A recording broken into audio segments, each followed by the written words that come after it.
Today I want to connect a couple of ideas before we dig into the Sermon on the Mount. Our main passages will come from the Sermon on the Mount, but I want to start with asking the question: what has the Sermon on the Mount got to do with mission, with evangelism? What has the Sermon on the Mount to do with evangelism? Often, as Seventh-day Adventists, our evangelism, we start in a completely different place. When last did you go to an evangelistic series where the very first sermon was on Sermon on the Mount? Not too often. When I was a kid, and I've seen this recently with my own kids, I had a bunch of blocks. And I remember one Christmas I was busy building a tower. And my cousin Chris, he's Down, so he has Down syndrome. He's a great guy. He's just a couple years younger than I am.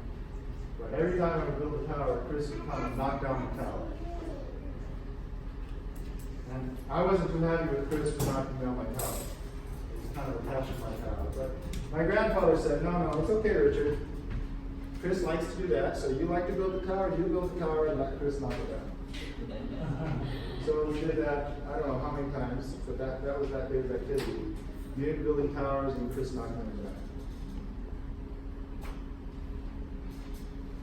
God created the earth good.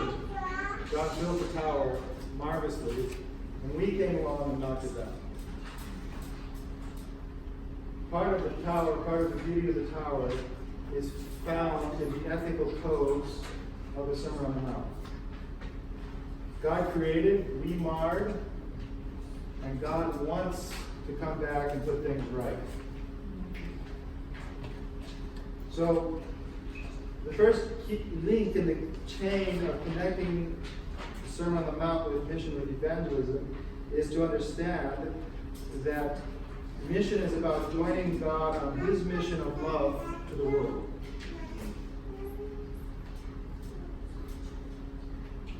God's mission to the world, ever since we messed it up, is a mission of love, that He's come, He wants to put things right. His goal, so the second thing, God's goal for humanity, the end.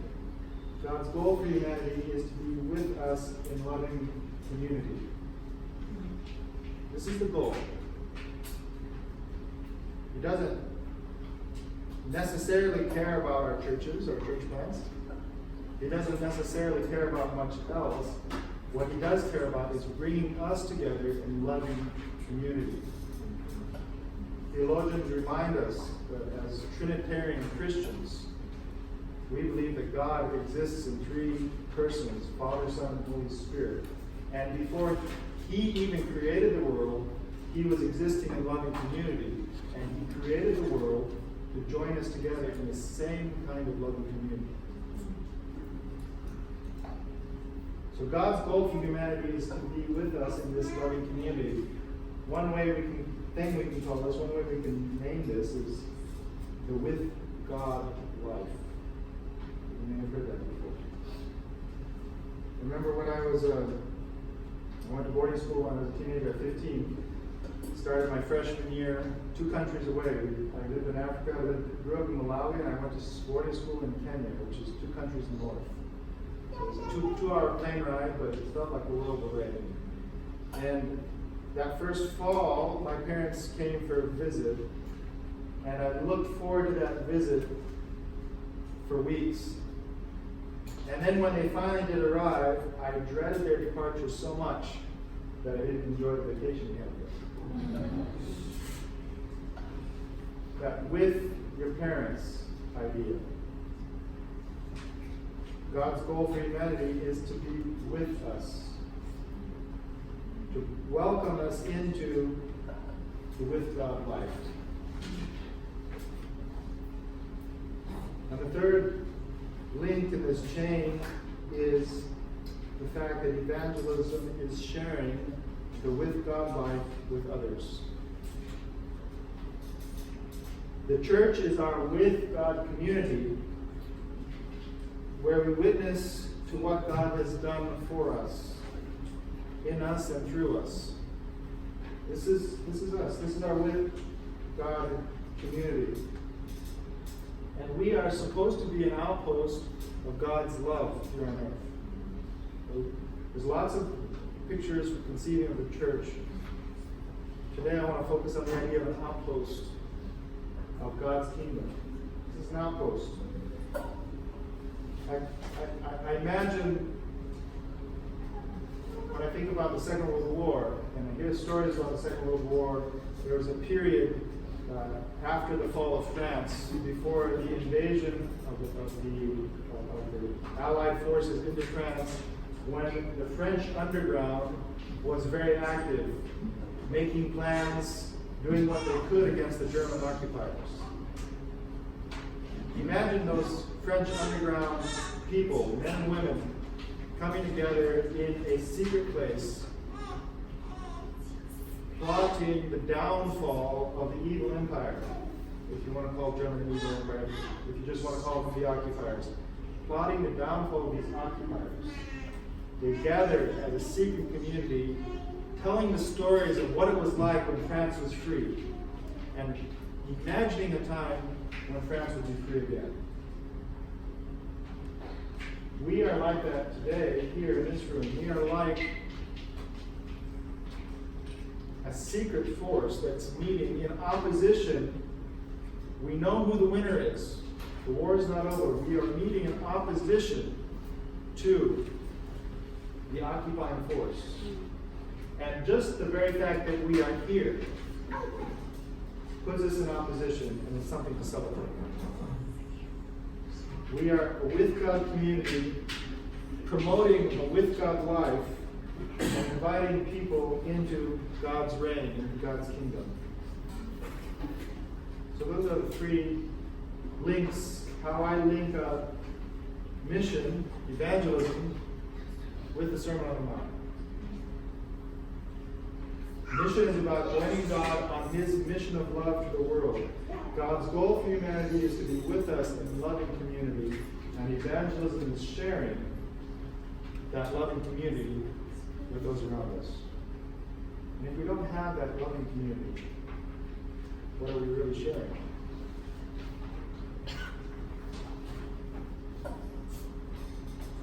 When we open to Matthew chapter 5 and we begin looking at the Sermon on the Mount, there's two categories of people I want to divide everybody into two categories of people.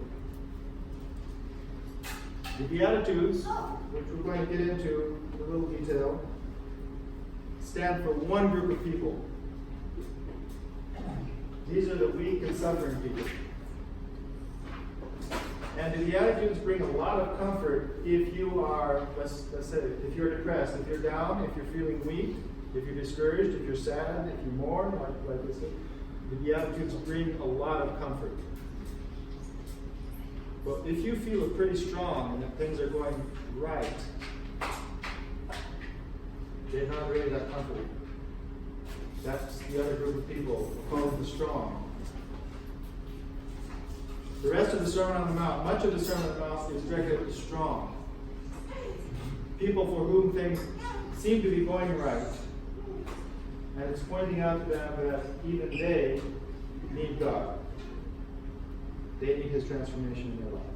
So, with that in mind, the weak and the strong, let's go to the Beatitudes. Open Matthew chapter 5 if you have your Bible. And Jesus said, and it says, seeing the crowds, He went up onto the mountain where He sat down. His disciples came to Him, and He opened His mouth and He taught them, saying, Blessed are the poor in spirit, for theirs is the kingdom of heaven.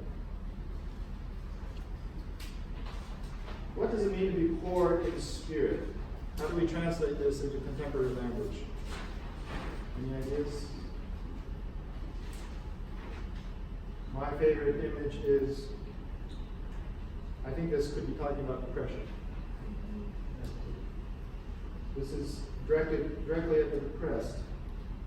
This was astonishing to come out of Jesus' mouth because in the Jewish society, the blessed were the Pharisees. The blessed were the righteous. they had a pretty clear idea that if things were going well for you, then you were blessed by God.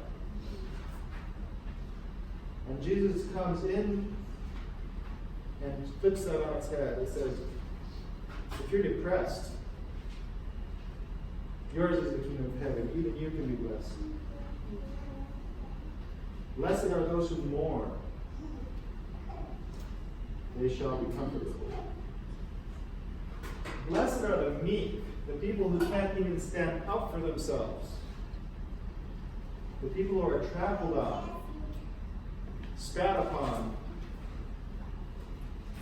As Simon and Garfunkel said, I don't know if you've ever heard the Simon and Garfunkel song. Spat upon, ratted on, the meek, for they shall inherit the earth.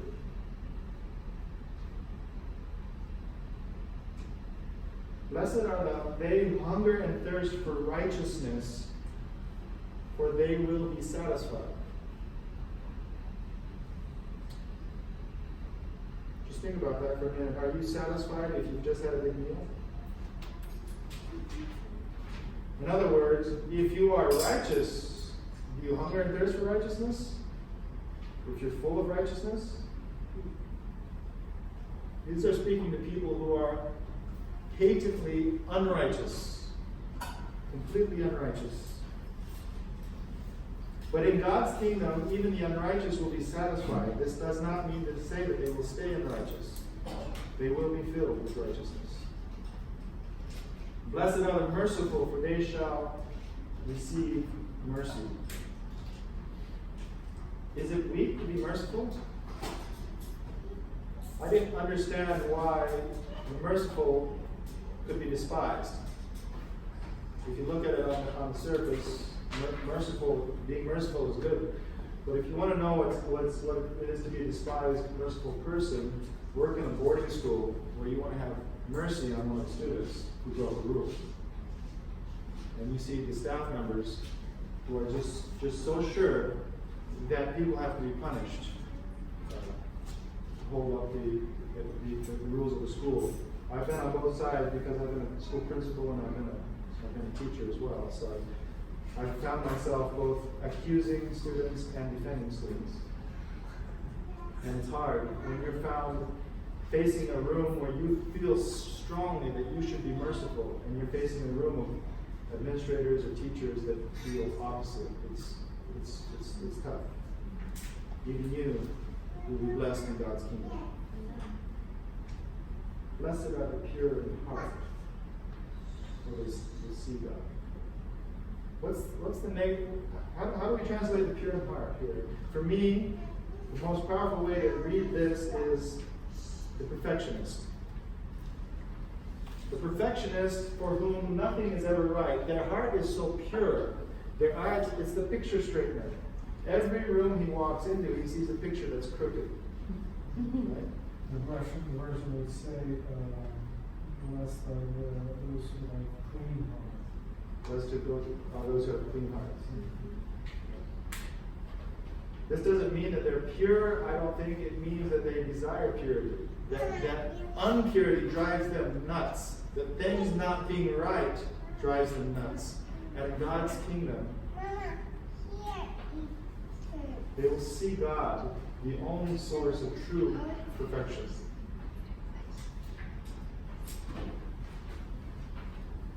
Blessed are those who are persecuted for righteousness' sake. For theirs is the kingdom of heaven. We understand that in the Christian universe, there's people who preach a gospel about loving Jesus and getting rich, right? Well, the truth is, God never promised to make things easy for us. He promised to bless us, but He didn't promise to make them easy. You may, in God's kingdom, be persecuted, but you'll be in God's kingdom with God at your side, with Jesus and the Holy Spirit there with you, blessing you. Blessed are you when others revile you and persecute you and utter all kinds of evil against you falsely on my account. Rejoice and be glad, for your reward is great in the kingdom of heaven. So they persecute the prophets who were before you. I want to jump over our imaginary divide here between the weak and the strong. It's quite well known. There's a famous phrase that comes out of wartime. It says, there are no atheists in foxholes. You ever heard that statement? There's no atheists in foxholes. The idea being that people who are suffering and people who are in need find it easier to draw close to seek the kingdom of heaven. Whereas people who are on the other side find it hard.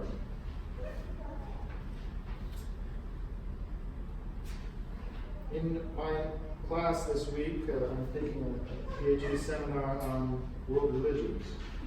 In my class this week, we talked about Buddhism. And in Buddhism, they have what's called the Four Noble Truths. The first noble truth is that suffering is universal, which we can all agree with. The second noble truth gets a little sketchier. It says suffering is caused by desire. Think about it. If you don't desire something, then you're not suffering. So if you're in pain and you desire to be out of pain, right, then you're suffering. If you're in pain and you don't desire to be out of pain, then you're not suffering, something like that. They say eliminating desire will eliminate suffering. That's the third noble truth of Buddhism. And of course, the fourth noble truth is following the Eightfold Path. And the Eightfold Path is a system of righteousness that will achieve for you enlightenment, which is released from the cyclic world of suffering. Jesus says in verse 17, do not think that I have come to abolish the law of the prophets. I have not come to abolish them, but to fulfill them. For truly I say to you, until heaven and earth pass away, not an iota, not a dot, will pass from the law until all is accomplished. Then he goes on. So he's talking about fulfilling the law, and he goes on immediately into anger, and a little while later into lust and divorce and love of enemies, on down the list like that. The connection I'm trying to make is, how is the law fulfilled? Is the law fulfilled by simply doing the law? The answer, the connection with the Buddhist then, is that the law is fulfilled by desiring to do the law. So in opposition to Buddhism, Christians do not say the absence of desire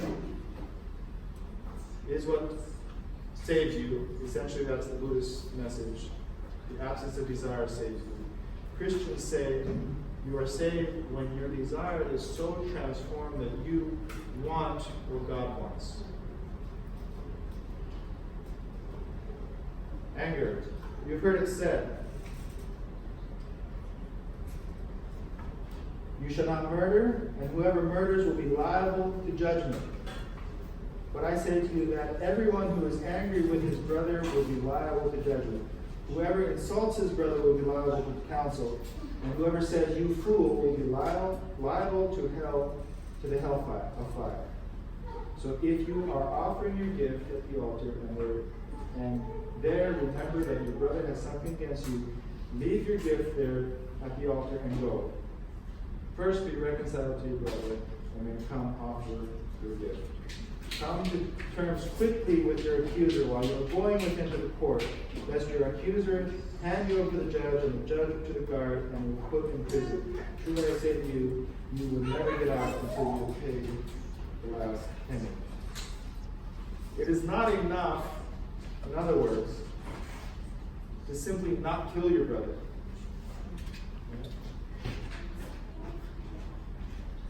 You have to desire what's good for your brother.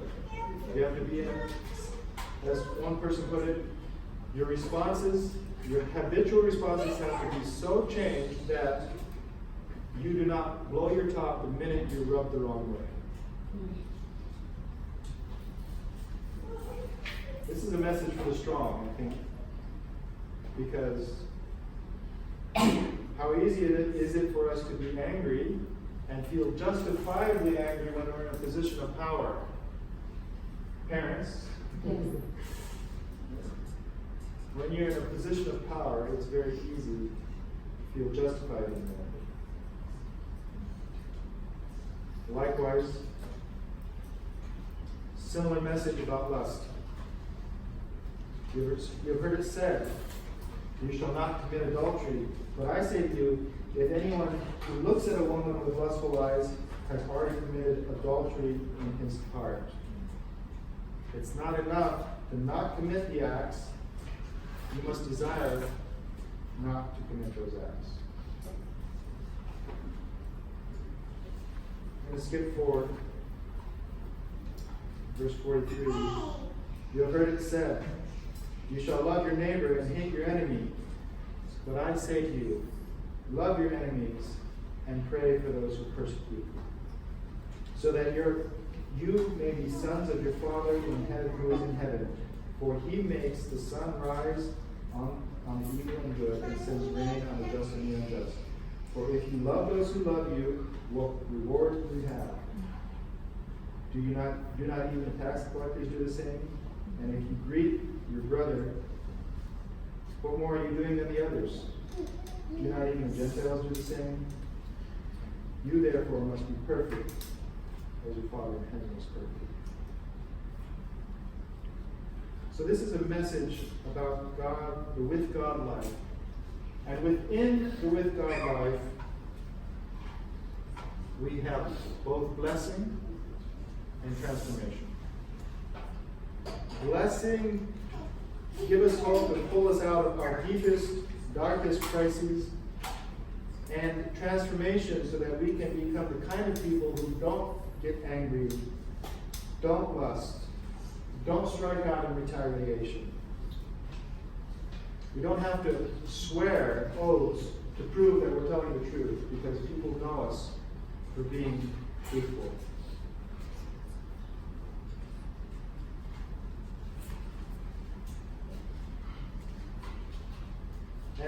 And as I wrap things up, I'd like to, there's a lot more of this Sermon on the Mount. We could probably talk for hours about it.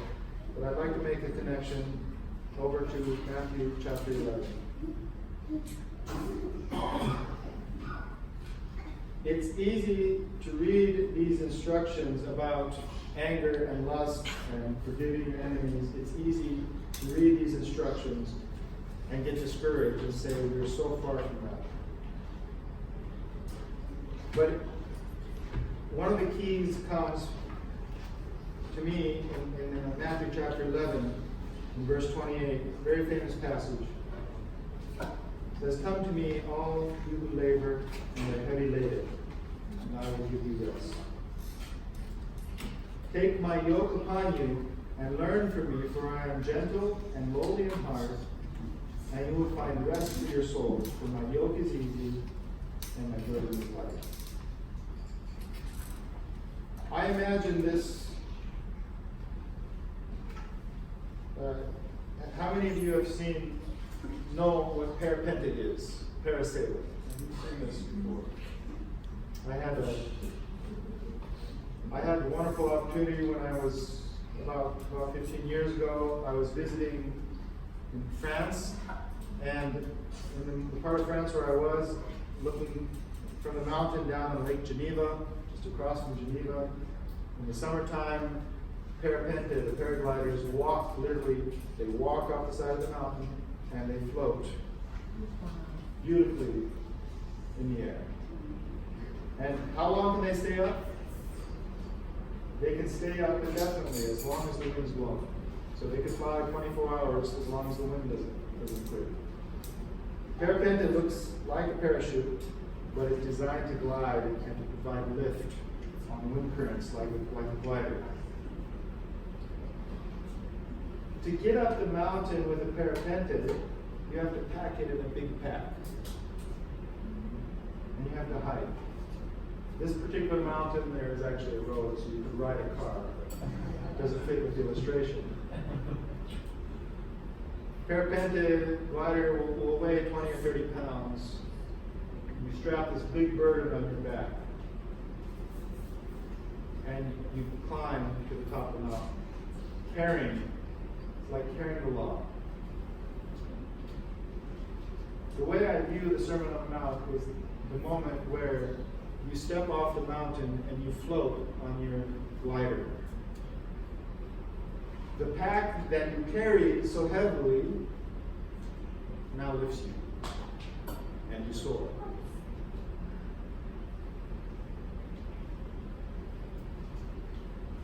If you don't believe the words of Jesus in the Sermon on the Mount are good news, you need to step off the mountain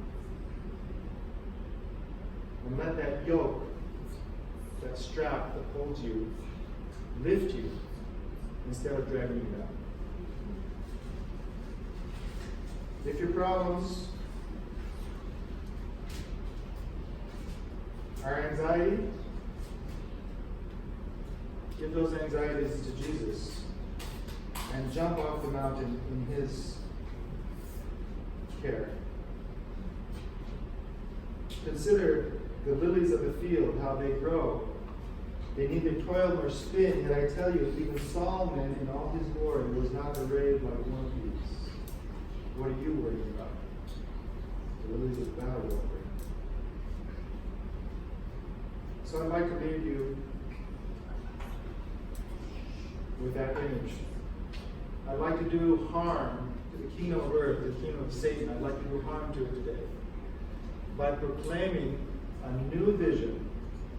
It's not new to us, but it's a restatement of the vision of the with God life, where we can be supported, buoyed up on the wind currents of the Spirit blowing through our lives, filling us, filling our chute, and holding us aloft.